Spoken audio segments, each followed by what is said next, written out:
We slid sideways in the mud. like 20 feet. Yeah, I could see it coming up ahead of us, and I knew it was really, really sketchy, so I just gunned it to try to get through.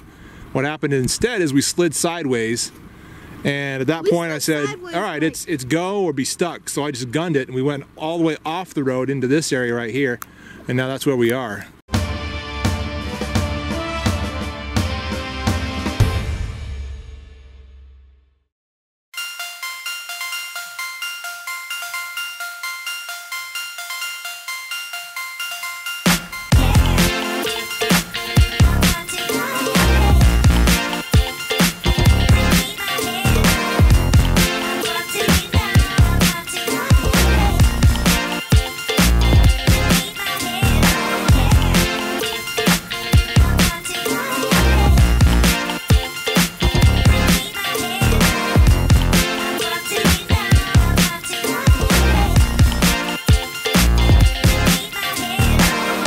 Still on the road to Simpson Springs. It has been one heck of a sloshy ride. It's been muddy, it's been snowy, it's been slippery, it's been kind of treacherous, and we'll have to see how things look when we get there. But as of right now, the plan is still to try to spend the night.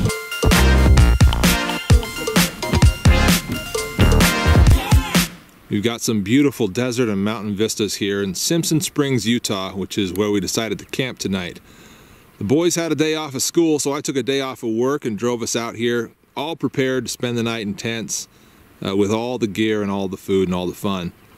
What we ended up doing was sleeping in the car, and you'll see a little bit of that in the video. But no, I slept pretty well in the car, and I was actually sitting there in the passenger side seat, not even in the back with the boys. It has been really, really nice this past week, and that's part of why I decided that we're going to go camping. It's been extraordinarily good weather for this time of year. No snow, no rain, no nothing, just warm and beautiful. Last night it was raining the entire time, very, very cold. I knew that trying to get set up in all that was going to be miserable, and we were going to end up having a very wet, very cold night in the tent.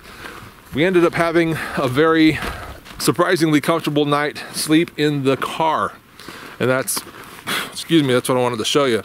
So here is what we did with all of our gear that was in the car. So our tent is in there. I've got crates of gear that I keep in the back of my car, emergency stuff. That's all inside of there. I think a few other things are in there, and I need to like pull those out in a little bit, and we're going to put them all back in the car. But this is the tarp that basically kept it all protected, or fairly protected. You can see some puddles of water. Hopefully it didn't seep into there too far and get everything wet. But I think it's more protected than it would have been if we just left it out. That tarp is usually what I use as a ground cloth for our big tent. But again, it ended up just protecting our gear outside. And we had to protect it outside because there was no room for it inside. A little bit. It was rain, and then it turned to snow, and then it turned to rain, and then now it's like raining slush. It's raining slush right now, pretty much. So we're not even gonna venture out. We're not gonna take the tent out there and get it disgusting. All right, so how was your night's sleep back here, guys? Awesome! Not as good as I thought it would be. Your night's sleep was terrible. You had a hard night's sleep, why? There was so many like twigs scraping against the car, and the wind was really hard. And so you thought that somebody was out there creeping around? No, those leaves and those branches. That's what I thought, but I ignored it. Person. I ignored it. Yeah, whereas this dude right here had a great night's sleep, right? Warm and cozy. I got none of this. As you see here, I got none of this. Oh, okay. Except for all of that. But there's the big Coleman camp mattress, which has done great, which I love. I'll have a link to that on Amazon.com. It's a great one. We've used this a couple times on a couple camping trips, but it's awesome, and it's fit just perfectly in the back of the Subaru with the front of the back seats laid down to the front. Not so perfect. The corners are just like... Yeah, no, it's a tight fit actually. Yes. And the three of us could not have fit on here. If you're 5 feet or taller, don't come back in our Subaru. 5 feet. I could have slept back there myself easily. Really? But because you guys were here, then you guys just had it, and I slept there in the front seat, in the passenger side seat. And I actually slept better than I thought I would. And like I said before, they survived it. They were very comfortable. And stayed pretty warm. Did you guys stay warm back there? Yeah. Well, there you go.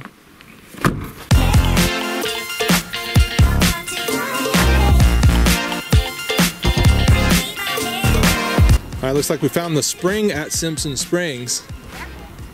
and somebody came here and dumped bread. How weird is that? Bread. Looks like a bunch of white rocks. It's not. It's a bunch of bread. All of this is bread. Yeah, we've got hamburger buns, we got hot dog buns, we got regular bread. It's like fresh bread too. Yeah. I don't know. It seems like it's fresh. It's probably been here a long time, and it just looks fresh because it got all wet last night from all the snow and rain. Yeah, but this is not all. That's just one side. Yep, there's a whole bunch on that side of the road as well. Crazy. So I don't know if some scout troop lost all their bread or some. I don't know what happened here. But they dropped the bread. Maybe some of these storage containers here were stocked with food and somebody got into them and spread the bread around. I have no idea what happened here. We're going to drive up as far as we can up here and see what we see. A little clearing here. Good catch there. Good up. I liked it. Wouldn't have made much of a difference. All we did was sleep in the car.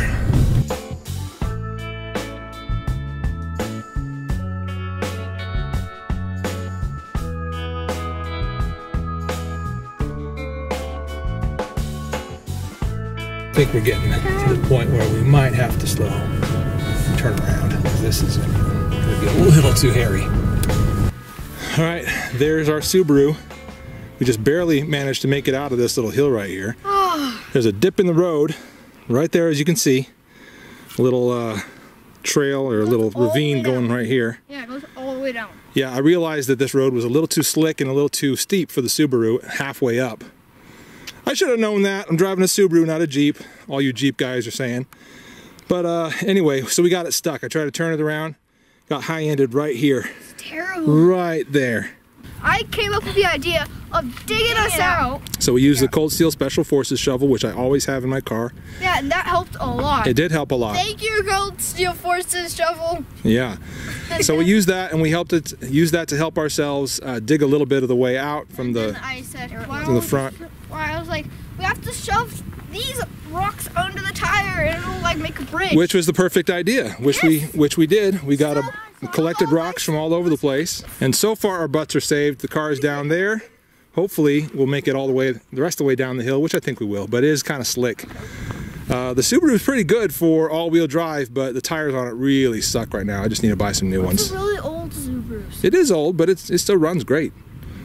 Anyway, wanted to share that experience with you.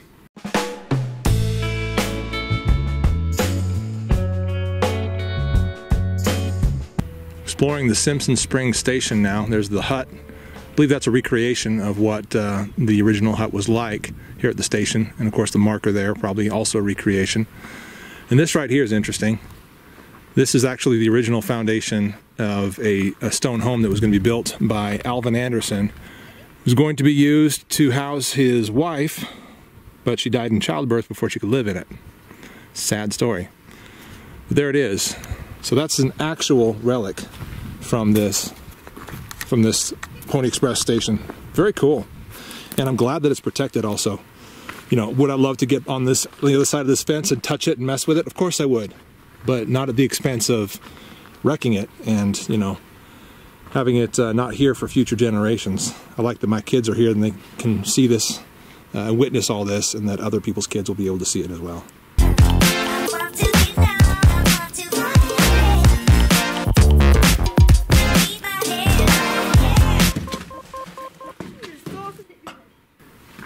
Oh, I just slammed my head so hard just now. You okay? Really? Yeah. Are you okay? Yeah, I'll be all right. I mean, wear a hat all the time. You don't have peripheral vision above you, so you run into things that are above you, like branches and door frames. Ouch. Anything in my hair? Because just barely I walked out Dandruff? and it felt like something hit my head. Probably just bird poop.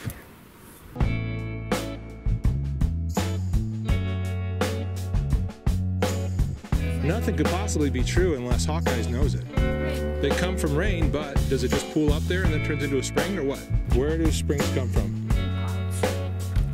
You don't care.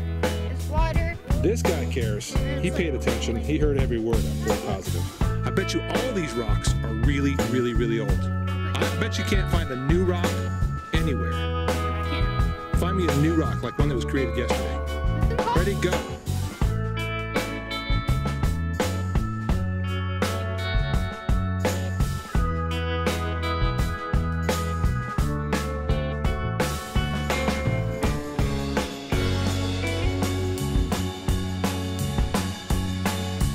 All right, we thought the day was over and we were on our way home, but we got a little bit more excitement.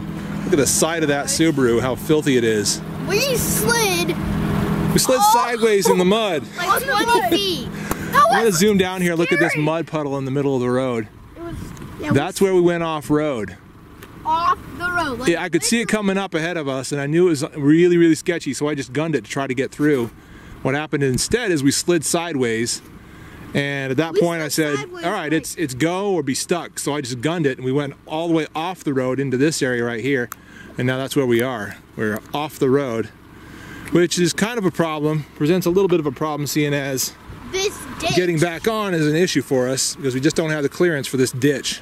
I think we've got a spot right around there where we've got good clearance and it's not too deep. We can make it if we take it diagonally, so we're gonna go for that. And with that, we're saying goodbye to Simpson Springs. Thanks you guys for watching. Woo! Here's a look at the road ahead.